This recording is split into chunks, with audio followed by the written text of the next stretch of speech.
Sir ಈಗ Bagalkot by election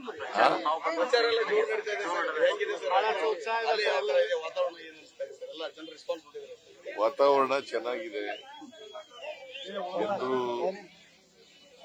ನಮ್ಮ ಮನವಿಗೆ ಸ್ಪಂದಿಸ್ತಾ ಇದ್ದಾರೆ.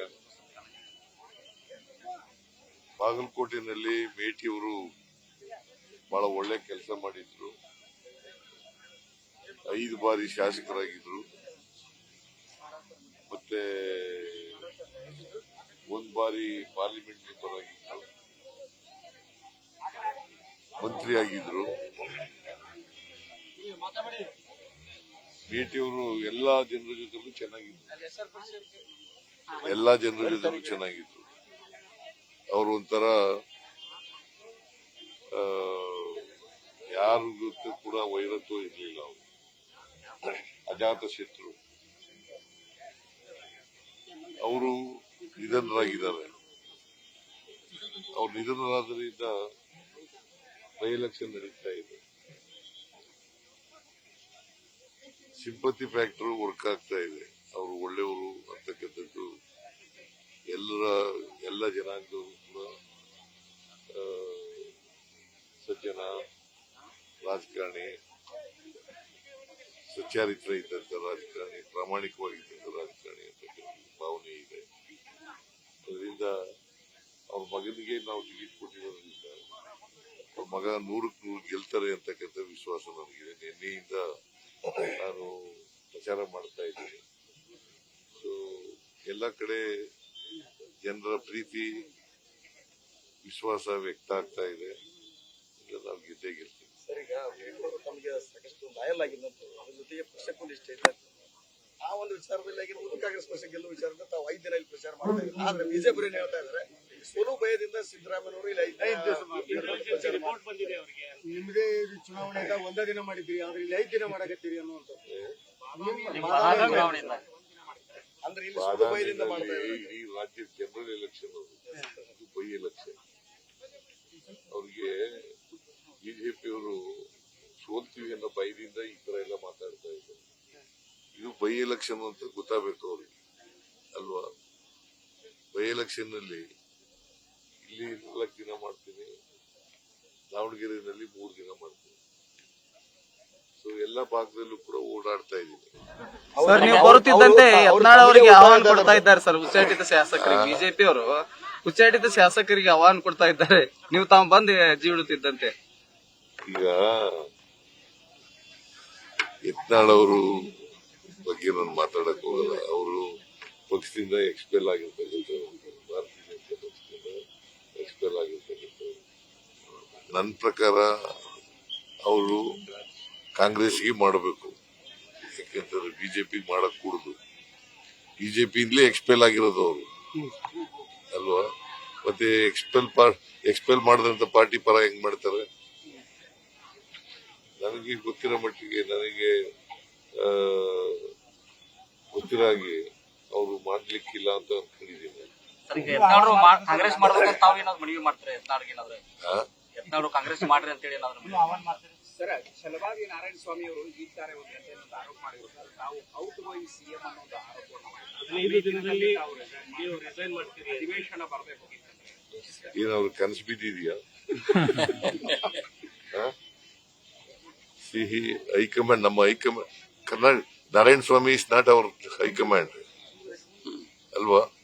ನಾರಾಯಣ ಸ್ವಾಮಿ ಯಾವ ಪಾರ್ಟಿಲಿ ಇರೋದು? ಮತ್ತೆ ಅವ್ರ ಹೆಂಗೆ ನಮ್ಗೆ ಹೈಕಮಾಂಡ್ ಆಗ್ತಾರೆ? ಏನೋ ಹೇಳ್ತಾರೆ, ಹೇಳ್ಬೇಕು ಅಂತ ಹೇಳ್ತಾರೆ. ಅದರಿಂದ ಅದಕ್ಕೆಲ್ಲ ರಿಯಾಕ್ಟ್ ಮಾಡಕ್ ಹೋಗಲ್ಲ. ಹೈಕಮಾಂಡ್ ಹೇಳೋದು ಬಹಳ ಮುಖ್ಯ. ನಮ್ಮ high command, Karnataka Congress party high command ಇದೆಯಲ್ಲ, ಅವ್ರು ಹೇಳ್ದಾಗ ಕೇಳೋದು, ನಾರಾಯಣ ಸ್ವಾಮಿ ಹೇಳಿದಾಗೆಲ್ಲ ಕೇಳೋದು. ಸರ್, ಬಿಜೆಪಿ ಅವರು ಕಳ್ಳೆತ್ತು ಅಂತ ಮಾತಾಡಿದ್ರಲ್ಲ, ಅದಕ್ಕೆ ನಿಜವಾದ ಕಳ್ಳೆತ್ತು ಕೃಷ್ಣವರು ಆಗ ಏನ್ ಕೆಲಸ ಮಾಡಿದ್ದಾರೆ? ಏನ್ರಿ ಮಾಡಿದ್ದಾರೆ ಹೇಳಿ ನೋಡೋಣ.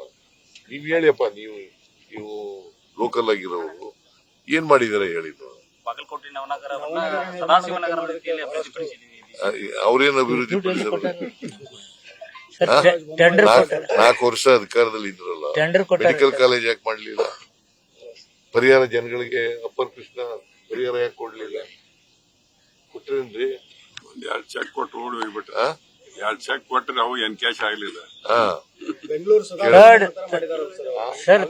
ಬೆಂಗಳೂರು ಸದಾಶಿವನಗರ ತರ ಆಗಿದೆ ಅಂತೆ. ಅವ್ರು ಏನ್ ಕಾಂಟ್ರಿಬ್ಯೂಷನ್ ಅವ್ರು ಟೆಂಡರ್ ಪ್ಲೇಯರ್ ಸರ್. ಟೆಂಡರ್ ಅವ್ರು ಕರೆದ್ರು, ದುಡ್ಡು ನಾವು ಕೊಡಕ್ ಕೊಟ್ಟು 1200 ಕೋಟಿ ಕೊಟ್ಟು ಸರ್ ಮನೆ. ಬಾಗಲಕೋಟೆಗೆ ಏನಾದ್ರು ಮಾಡಿದ್ರೆ ಮೇಟಿಯವರೇ ಹೊರತು ಅವರಲ್ಲ. ಅವ್ರೇನು ಮಾಡಿಲ್ಲ, ಬಾಗಲಕೋಟೆನಲ್ಲಿ ಏನು ಮಾಡಿಲ್ಲ. ಮೆಡಿಕಲ್ ಕಾಲೇಜ್ ಯಾಕೆ ಮೆಡಿಕಲ್ 4 ವರ್ಷ ಇದ್ರಲ್ಲ, ಯಾಕೆ ಮೆಡಿಕಲ್ ಕಾಲೇಜ್ ಮಾಡ್ಲಿಲ್ಲ? 4 ವರ್ಷ ಸರ್ಕಾರದಲ್ಲಿ ಇದ್ರಲ್ರಿ 4 ವರ್ಷ.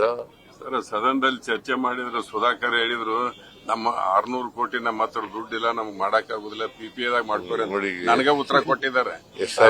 Return reply to you.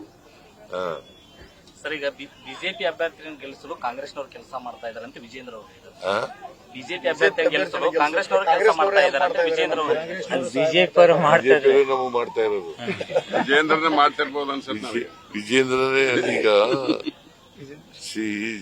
Ultimately ಜನ ತೀರ್ಮಾನ ಮಾಡೋದು, ಯಾರು ಕೆಲಸ ಮಾಡ್ತಾರೆ ಅಂತಕ್ಕಂಥದ್ದು ಮುಖ್ಯ ಅಲ್ಲ. ಅಲ್ಟಿಮೇಟ್ಲಿ ಜನ ತೀರ್ಮಾನ ಮಾಡೋದು. ಜನ ಈಗಾಗಲೇ ತೀರ್ಮಾನ ಮಾಡಿದರೆ ಕಾಂಗ್ರೆಸ್ ಅಭ್ಯರ್ಥಿನ ಗೆಲ್ಲಿಸಬೇಕು ಅಂತ, ಮೇಟಿಯವ್ರ ಮಗನ್ನೇ ಗೆಲ್ಲಿಸಬೇಕು ಅಂತ ತೀರ್ಮಾನ. ಮೊನ್ನೆ ಪ್ರಹ್ಲಾದ್ ಜೋಶಿ ಅವರು ಒಂದು ಮಾತು ಹೇಳಿದ್ರು, ಕಾಂಗ್ರೆಸ್ ವಂಶವಾಹಿನಿಗೆ ಮನೆ ಆಗ್ತಾ ಇದೆ, ಇಲ್ಲಿ ಮಗನಿಗೆ ಅಲ್ಲಿ ಮೊಮ್ಮಗನಿಗೆ ಇಬ್ಬರು ಮನೆ ಕಳಿಸ್ತಾರೆ ಅಂತ ಹೇಳ್ಬೋದು. ವಂಶವಾಹಿನಿಗೆ ಮನೆ, ಅದು ಕಾಂಗ್ರೆಸ್ನ ಪದ್ಧತಿ. ಯಾರು ಸತ್ತಿರ್ತಾರೆ ಅವ್ರ ಮನೆಯವರಿಗೆ ಟಿಕೆಟ್ ಕೊಡೋದು. ದಾವಣಗೆರೆಯಲ್ಲೂ ಶಿವಶಂಕರ ಪ್ರಸಾದ್ ಅವರು ಅವರ ಮೊಮ್ಮಗನಿಗೆ ಟಿಕೆಟ್ ಕೊಟ್ಟಿದ್ದೀವಿ. ಹಾಗೇನೆ ಇಲ್ಲಿ HY ಮೇಟಿಯವರು ಕಾಲವಾದರು, ಅವ್ರ ಮಗನಿಗೆ ಟಿಕೆಟ್ ಕೊಟ್ಟಿದ್ದೀವಿ. ಇದು ಮೊದಲಿಂದ ನಡ್ಕ ಬಂದಿರತಕ್ಕಂಥ ಪದ್ಧತಿ, ಸಂಪ್ರದಾಯ. ಗ್ಯಾರಂಟಿ ಯೋಜನೆ ಹೆಸರಲ್ಲಿ ಬ್ಲಾಕ್ ಮೇಲ್ ಮಾಡ್ತಾ ಇದ್ದಾರೆ ಅಂತ ಹೇಳಿ ನಾರಾಯಣ ಸ್ವಾಮಿ ಅವರು ಹೇಳಿರ್ತಕ್ಕಂಥದ್ದು ಸರ್. ಮತಯಾಚನೆ ವೇಳೆ ಏನ್ ಬ್ಲಾಕ್ ಮೇಲ್ ಗ್ಯಾರಂಟಿ ಹೆಸರು ಹೇಳ್ಕೊಂಡು ಏನ್ ಬ್ಲಾಕ್ ಮೇಲ್ ಏನ್ ಹೇಳಿದ್ರು? ಗ್ಯಾರಂಟಿ ಕೊಡ್ತಿದ್ವಿ, ವೋಟ್ ಮಾಡ್ತಾರೆ, ಧಮಕಿ ಹಾಕ್ತಾರೆ ಅಂತ. ಅವ್ರು 2000 ಕೊಡ್ತಾ ಇದ್ದೀವಿ, ಬಸ್ ಧಮಕಿ ಹಾಕದೇ ಇಲ್ಲ ನಾವು. ಧಮಕಿ ಹಾಕೋದು ಕಾಂಗ್ರೆಸ್ನ ಸಂಸ್ಕೃತಿನೇ ಅಲ್ಲ. ಧಮಕಿ ಹಾಕೋರು ಬಿಜೆಪಿಯವರು. ಆಯ್ತಪ್ಪ, ಈಗ ನಮ್ಮ ಇವರಲ್ಲಿ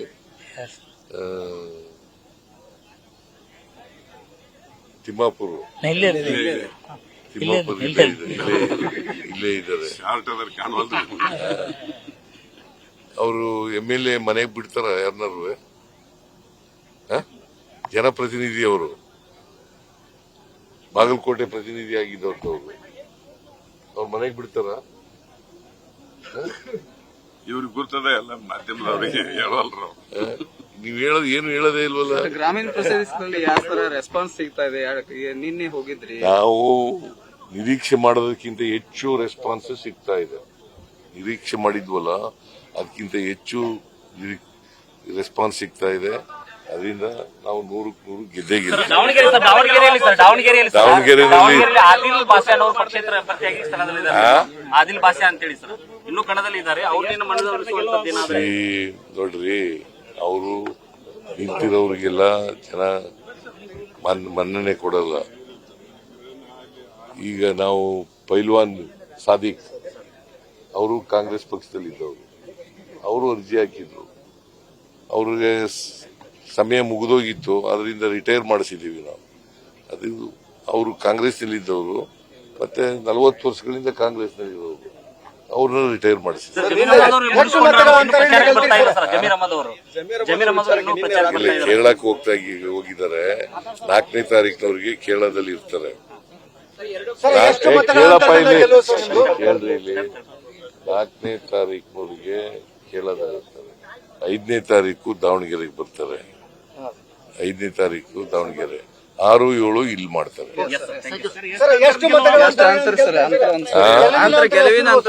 ನಾನು ಶಾಸ್ತ್ರ ಗೊತ್ತಿಲ್ಲ. 100ಕ್ಕೆ 100 ಗೆಲ್ತೀವಿ. ಶಾಸ್ತ್ರ ಗೊತ್ತಿರೋ ನಾಡಿ ಮಿಡಿತದ ಮೇಲೆ ನಾಡಿ ಮಿಡಿತದ ಮೇಲೆ ಜನರ ನಾಡಿ ಮಿಡಿತದ ಮೇಲೆ ಗೆಲ್ತೀವಿ ಅಂತ ಹೇಳೋದು.